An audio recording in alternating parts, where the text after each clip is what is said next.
வந்து எல்லாருக்குமே வரும் தான் அந்த வாழ்க்கையில். ஏசு கிறிஸ்துவுக்கும் சோதனை வந்தது தான்.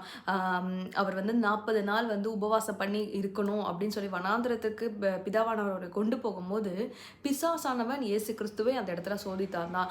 கல்லை கொடுத்து இது அப்பமாக மாற்றுன்னு சொல்லி சோதித்தார். எல்லாத்தையும் சோதிக்கும் போது இயேசு கிறிஸ்து அதை எப்படி மேற்கொண்டார் அப்படின்னு பார்த்தோம்னா, அவர் வசனத்தினால மாத்திரம்தான் மேற்கொண்டார். அவர் நினைத்திருந்தா சண்டை போட்டிருக்கலாம். அவர் நினைச்சிருந்தா அவர் பார்வையாலே அந்த பிசாசை வந்து மேற்கொண்டு இருக்கலாம். ஆனால் அவர் எதுவுமே செய்யலை.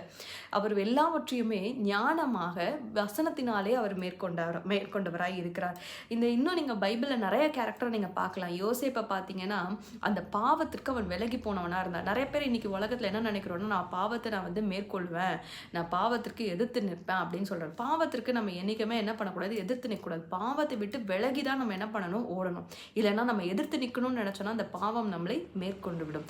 ஸோ நம்மளுக்கு வரும்போது அந்த டெம்டேஷனுக்காக நம்ம என்ன பண்ணணும், அதை விட்டு நம்ம விலகி தான் ஓடணும். நம்ம வந்து அந்த இடத்துல நின்று அது நான் போராடுவேன்னு சொல்லி நம்ம போராடணும்னா நம்ம அந்த இடத்துல தோர்த்து போயிடுவோம். ஆனால் பிசாசானவனுக்கு நம்ம என்ன பண்ணணும், எதிர்த்து நிற்கணும். பிசாசானவன் கிரஜிக்கிற சிங்கத்தை போல அவன் வரும்போது நம்ம என்ன பண்ணணும், ஆவியானவருடைய பலத்தினால அந்த சர்வாயுத வர்க்கத்தை கொண்டு என்ன பண்ணணும், அந்த பிசாசானவனை நம்ம எதிர்த்து நிற்கணும்.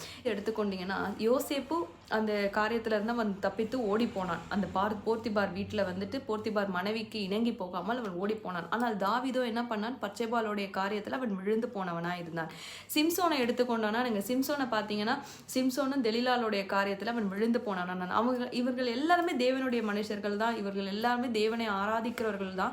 ஆனால் அவர்களுக்குள்ளேயே சோதனைகள் வரும்போது அந்த சோதனைகளை அவங்களுக்கு சகிக்க முடியாது, அது மேற்கொள்ள முடியாமல் அவங்க என்ன பண்ணிடுறாங்க, அவங்க தோர்த்து போனவர்களா இருக்கிறாங்க.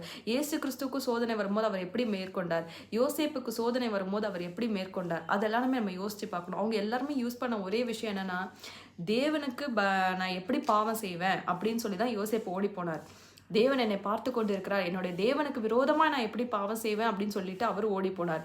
ஏசு கிறிஸ்துவானவர் எப்படி மேற்கொண்டார்னா வசனத்தினாலே மேற்கொண்டார். இன்னும் டீனேஜர்ஸா இருக்கிற ஒவ்வொருத்தருக்கும் நான் சொல்றேன், நம்ம இந்த காரியத்தை நம்ம எப்படி மேற்கொள்வோம்னா வசனத்தினால மாத்திரம் தான்